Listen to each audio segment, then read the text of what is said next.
در این نشست گفته شد تاجیکستان در 3 سال آینده نقشه گرفتن قرض از چین را ندارد. نصف قرض فعلی کشور از چین است. کارشناسان بارها از پیامد این قرض که اکنون بیشتر از 1 میلیارد دلار است بانگ اضطراب زدند.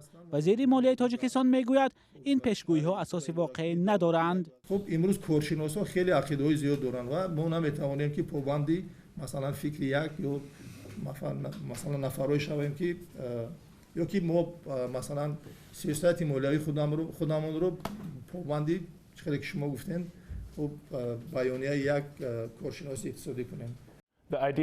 این پاسخ وزیر مالیه به نظر محقق آمریکایی سم پارکر است که گفته بود قرضهای زیاد تاجیکستان را پایبند چین میکند.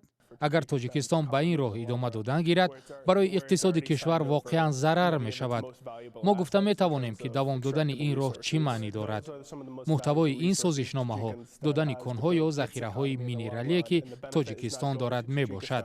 از سازشنامه هایی که به امضا رسانده می شوند فایده ای که تاجیکستان باید به اقتصاد خود آرد این سود و فایده نه به اقتصاد تاجیکستان بلکه به چین می رود.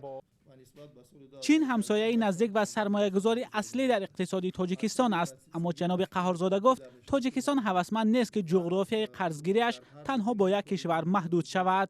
ما نیز هوسمند هستیم که خب همون جغرافیا میگیم یا گیوگرافیای قرضگیری ما خب با یک چند کشور مثلا محدود نشود و ما هم با کشورهای اروپایی و هم دیگر کشورها کاربری کرده ایستادیم تا که مبلغ‌های برای ما مثلا از لحاظ اقتصادی مفید یا که فایده‌ناک‌تر رو به جمهوری وارد کنیم.